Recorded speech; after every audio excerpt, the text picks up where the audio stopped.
তো বলো শিক্ষামন্ত্রী, আমার দুর্নীতির আসল ষড়যন্ত্রী। পেন নাম হই মহারাজ, বন্ধ করে দিয়েছে শিক্ষা দীক্ষার সব কাজ। বাবা বাবা বাবা বাবা, এ তো দারুণ সুসংবাদ। আজ থেকে লেখাপড়া সব বাদ। মনে জাগে বড় আহ্লাদ। থাকবে সবাই মূর্খ হয়ে, করবে না প্রতিবাদ। করেছি এমন ব্যবস্থা শেষ হবে না শিক্ষা দীক্ষার দুরবস্থা। কেউ প্রশ্ন করবে না আমার অপশাসনে, কারণ এরা যত বেশি জানে তত কম মানে। আপনার আসে মহারাজ প্রণাম নেবেন। এই কে বললো ভাগ দেবেন? না না, ভাগ না বলছিলাম প্রণাম নেবেন। এই চাষা ব্যাটার খুব বেড়েছে বার, উচিত শিক্ষা দেবেন এবার। এই শাসা বল তোর কি চাই? আরে ভর দুপুরে নষ্ট করলি ভাত ঘুমের মেজাজটাই। হ্যাঁ, আগে মাফ করবেন হুজুর, এসেছে জানাতে নালিশ। আপনার পেয়াদারা আমাদের ধানের বীজ করছে হাফিস। বলিস ছোট মুখে বড় কথা? আরে আমার পেয়াদারা করছে চুরি, তাতে তোর কেন মাথা ব্যথা? কেন রে? টাকার অভাবে বিকোচ্ছে জমি, মরছে চাষি, তুমি খবর রাখলি। এই কে আছিস? এই বেটাকে পড়া, শক্ত করে হাত করা, বন্দি কর কারাগারে, আজীবন পচুক অন্ধকারে। আপনার আশেপাশে দেখুন, এটা আপনার রাজ্যেরই ছবি। আজকের পর্বটি আপনাদের হীরক রাজা দেশে এর অবলম্বনে একটি রাজনৈতিক ব্যঙ্গচিত্র তৈরি করা হয়েছে বিজেপির তরফ থেকে। রুদ্রনীল ঘোষ অভিনয় করেছেন। রাজ্যের শিক্ষক নিয়োগ দুর্নীতিকে নিয়ে কটাক্ষ করা হয়েছে, সেটা দেখেই আজকের পর্ব শুরু করলাম। এর আগেও একাধিক এরকম ব্যঙ্গচিত্র, যেটা তৃণমূল বানিয়েছিল, কংগ্রেস বানিয়েছিল, বিজেপি বানিয়েছিল, সবগুলোই আপনাদের একটি পর্বে দেখিয়েছি। কিন্তু আজকে এটি দেখানোর একটি কারণ হলো, রাজ্যের স্বয়ং মাননীয় মুখ্যমন্ত্রী মমতা বন্দ্যোপাধ্যায় গতদিনে মঞ্চের ওপর থেকে বলেছেন যে আমি তাদের বিরুদ্ধে মামলা করব, যারা আমাকে চোর বলছে তাদের বিরুদ্ধে মানহানি মামলা করব। এবং এটাও শুনিয়েছিলাম মুখ্যমন্ত্রী মমতা বন্দ্যোপাধ্যায় সম্ভবত নরেন্দ্র মোদী কিংবা বিজেপির উদ্দেশ্যে বলছে যে ওরা বিজ্ঞাপন দিয়ে বলছে তৃণমূল কংগ্রেস নাকি 20,000 কোটি টাকা চুরি করেছে। আরে 20,000 কোটি টাকা যদি চুরি করতে হয় তাহলে তোদের কাছে করব কেন? 20,000 কোটি টাকা সরকারের কাছ থেকে তোলা খুব একটা বড় ব্যাপার? এটা কি কোনো ম্যাটার? কিন্তু আমরা ও কাজ করি না। And anybody can challenge me also. কাগজে বিজ্ঞাপন দিয়ে বলছে 20,000 কোটি টাকা ওরা চুরি করেছে, আমাদের বয়ে গেছে। 20,000 টাকা চুরি করতে গেলে তোর কাছে করব কেন? পকেটমার সবচেয়ে বড় লুটেরা পার্টি একখানা, লজ্জা করে না? পিএম কেয়ার ফান্ডে কত কোটি টাকা ঝেড়েছিস? যদি কেউ ইচ্ছে করে সরকার থেকে 20,000 কোটি টাকা তুলবে, এটা কোনো ম্যাটার? কিন্তু জীবনে আমি এই রাজনীতি করিনি। রাজ্যের মুখ্যমন্ত্রী মমতা বন্দ্যোপাধ্যায়ের কথাকে আমি বিশ্বাস করি যে তৃণমূল কংগ্রেস ও কাজ করে না, কিন্তু তা সত্ত্বেও এটা মানতে খুব কষ্ট হয়েছিল যে 20,000 কোটি টাকা নাকি রাজস্ব থেকে বা সরকারি কোষাগার থেকে সরিয়ে ফেলাটা এমন কোনো ব্যাপার না। রাজ্যের মুখ্যমন্ত্রী মমতা বন্দ্যোপাধ্যায় যখন এ কথা বলছেন তখন দুর্নীতিকেই যেন কোথাও যেন মান্যতা দিয়ে দেওয়া হচ্ছে, যে সত্যি 20,000 কোটি টাকা এইভাবে সরিয়ে ফেলা যায়, এবং যেটা কোনো ম্যাটারই নয়। এটা কোনো এমএলএ এমপি কেউ বলছেন না, স্বয়ং মুখ্যমন্ত্রী বলছেন, যিনি এই রাজ্যটা পরিচালনা করছেন। তখন সত্যি সত্যি সংশয় আরো বেড়ে যায়। তার মানে দুর্নীতি হওয়া সম্ভব, তার মানে দুর্নীতির অভিযোগগুলো মিথ্যে নয়। মুখ্যমন্ত্রী যদি বলেন 20,000 কোটি টাকা সরিয়ে ফেলা সরকারের কাছ থেকে কোনো বড় ব্যাপার নয়, তিনি বলছেন যে তিনি করেননি, আমি ধরেও নিচ্ছি তিনি করেননি, তার মানে এটা প্রমাণ পায় যে দুর্নীতি করাটা কোনো ব্যাপার নয়। যাই হোক, এই সমস্ত ব্যাপার আপনাদের সকালের পর্বে বিশ্লেষণ করেছি, কিন্তু আজকে একটি বিষয় নিয়ে আলোচনা করব আপনাদের সামনে, গুরুত্বপূর্ণ বিষয়। সেটা হচ্ছে এখন তরজা শুরু হয়ে গিয়েছে, আজকের পর্বেও আপনাদের দেখাবো। শুভেন্দু অধিকারী থেকে অমিত শাহরা একদিকে দাবি করছেন যে দেশ জুড়ে 360টি আসনে 4 দফায় নির্বাচন গ্রহণ হয়ে গিয়েছে, এবং এনডিএ নাকি তাদের জেতার জন্য আসন অর্থাৎ 272 ইতিমধ্যেই রিচ করে গিয়েছে। সেই বক্তব্য আপনাদের শোনাবো কিছু পরেই। এবং রাজ্যের মুখ্যমন্ত্রী মমতা বন্দ্যোপাধ্যায় তিনি বলছেন তার কাছে আবার নতুন খবর আছে। কি সেই খবর? না, খবর হচ্ছে যে বিজেপি নাকি 195 আটকে যাচ্ছে, আর ইন্ডিয়া গঠবন্ধন তারা নাকি 295 থেকে 315 এরকম আসন পেতে চলেছে। মুখ্যমন্ত্রীর এরকম অ্যাজাম্পশন। দেখুন, অ্যাজাম্পশন করাতে নিশ্চিতভাবে কোনো বাধা নেই, যে কোনো রাজনৈতিক দল তাদের ফেভারেই অ্যাজাম্পশন করবে, এটাই স্বাভাবিক। কিন্তু মুখ্যমন্ত্রী মমতা বন্দ্যোপাধ্যায় মুখে যে কথা বলছেন আর তার পরক্ষণেই যে ধরনের বক্তব্য বলছেন সেটা কমপ্লিটলি বিপরীত। এবং আপনাদের গ্যারেন্টি করে বলতে পারি এই অ্যানালিসিস আপনি আর কোথাও শুনবেন না।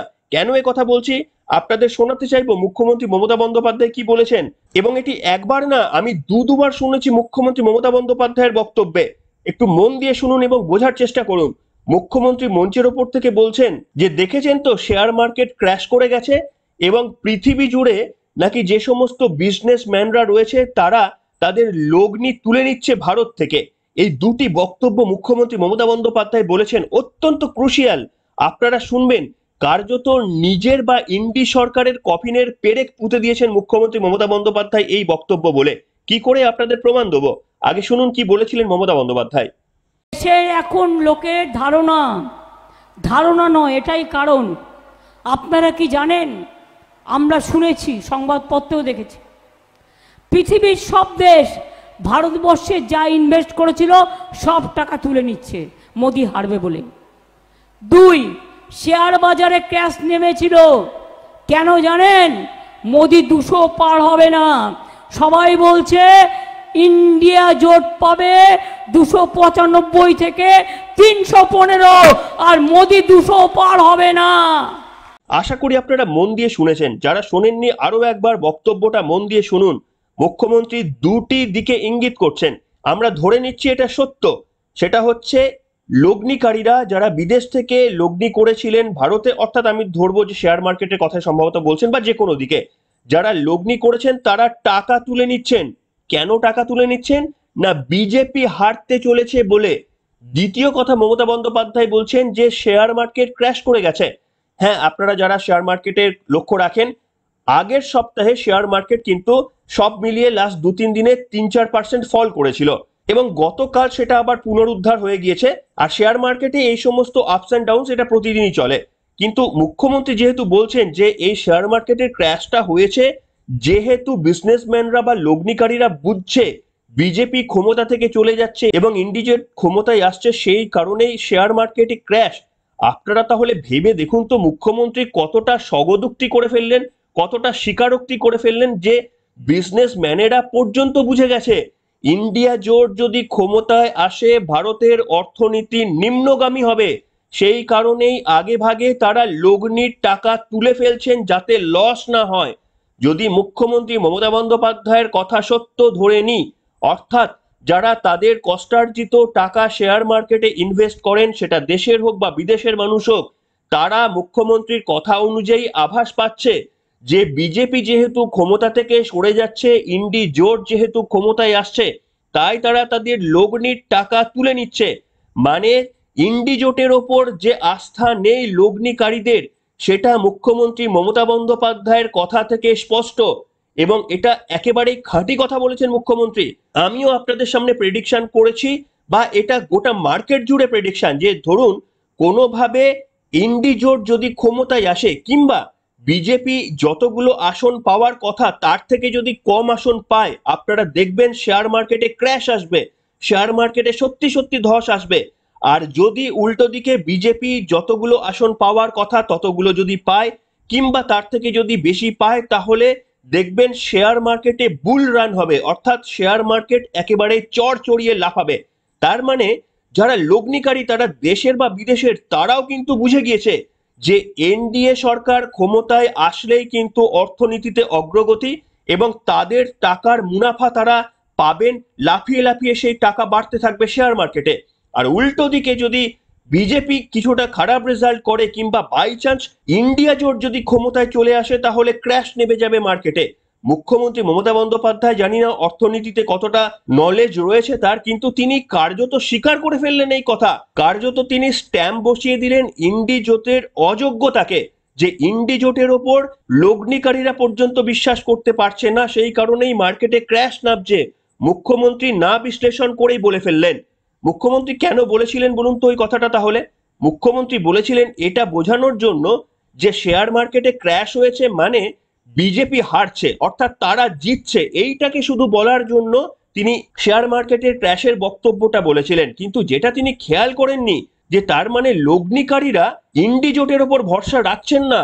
বিজেপি বা এনডিএ ক্ষমতায় আসলেই শুধুমাত্র তাদের মুনাফা বাড়বে, দেশের উন্নতি হবে, অর্থনীতির গতিবৃদ্ধি হবে, তাদের মুনাফাও ডবল ডবল করে বাড়বে। সেই কারণেই তারাও সবাই এক্সপেক্ট করছে যে এনডিএ জোট যেন ক্ষমতায় আসে, তাহলেই তাদের মুনাফা বাড়বে।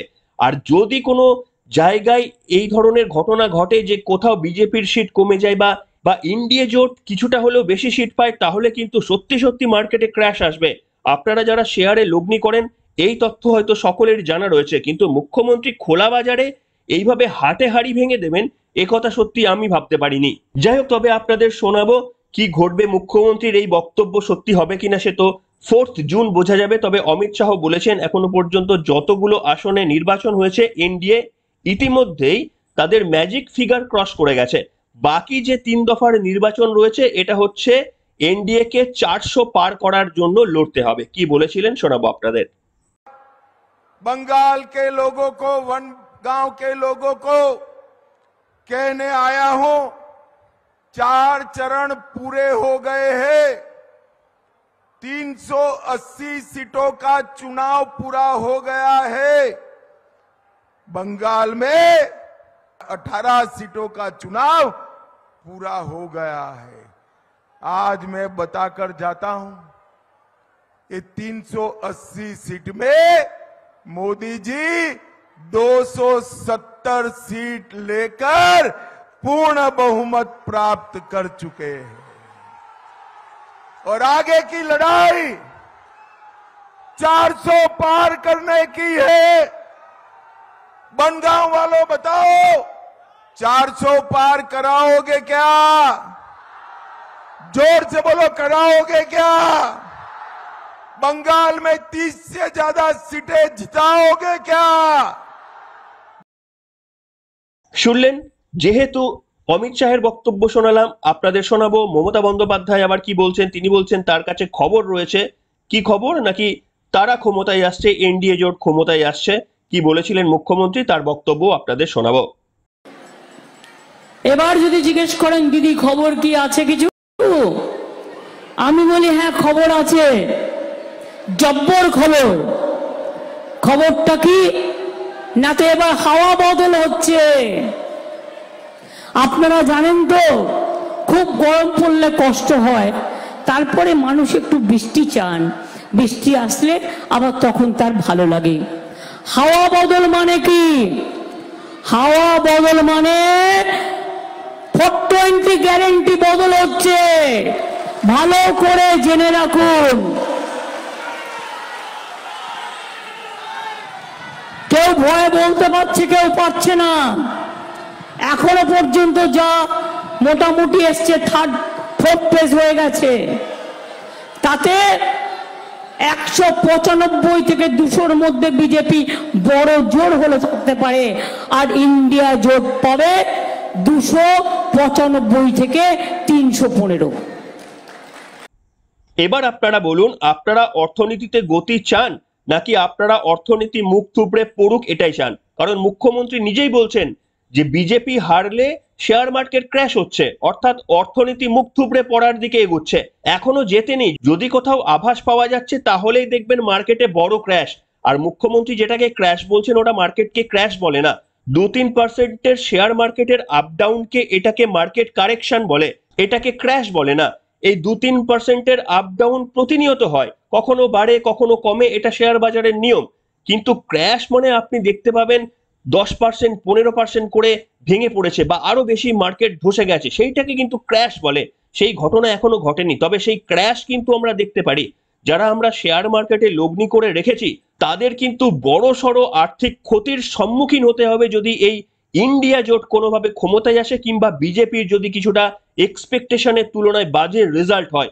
আর উল্টো দিকে যদি এনডিএ জোট যা ঘোষণা করেছে 400 পার বা তার কাছাকাছি যদি পৌঁছে যায়, তাহলে দেখবেন যারা শেয়ার মার্কেটে ইনভেস্ট করে রেখেছেন কিংবা যারা মিউচুয়াল ফান্ডে ইনভেস্ট করেছেন তাদের মূলধন লাফিয়ে লাফিয়ে বাড়বে। আমার কথাটা দেখবেন আপনারা মিলিয়ে নেবেন, এটা কিন্তু মার্কেটের প্রেডিকশন, এটা আমারও প্রেডিকশন, আপনারা খেয়াল করে দেখবেন। তাই মুখ্যমন্ত্রী হাটের মাঝে যে হাড়িটা ভেঙে দিয়েছেন সেটা আপনাদের আজকের পর্বে বুঝিয়ে বললাম। এই এনডিএ জোটকে সাধারণ লগ্নিকারী থেকে বিদেশি লগ্নিকারীরা কি চোখে দেখে, মুখ্যমন্ত্রী কিন্তু তার জনসভা থেকেই পর্দাফাশ করে দিয়েছেন। এরপরে বাকিটা ভারতবর্ষের জনগণের রায় যেদিকে আসবে সেদিকেই কিন্তু শেয়ার মার্কেট এবং ভারতের অর্থনীতি সেদিকেই যাবে। কারণ ভারতের প্রধানমন্ত্রী বলেছেন নেক্সট টার্মে ভারতকে তিনি তৃতীয় শক্তিশালী অর্থনীতির দেশে পরিণত করবে। আর ইন্ডিয়া জোটের কোনো নেতার কথায় এই ধরনের কোনো প্রজেকশন, কোনো বক্তব্য শোনা যায়নি। তাই অর্থনীতি ক্র্যাশ হবেই আমাদের যদি ইন্ডিয়া জোট ভালো রেজাল্ট করে ভোটের ফলে। কি বলবেন আপনারা? যদি মিউচুয়াল ফান্ডে আপনারা বিনিয়োগ করে থাকেন তাহলেও আপনারা এর ইম্প্যাক্ট দেখতে পারবেন ভোটের রেজাল্টের ফল বেরানোর পর, এবং তখন লিখে জানাবেন যে আমার এই প্রেডিকশন সঠিক হলো কিনা। এখনকার মতো এখানেই শেষ করলাম।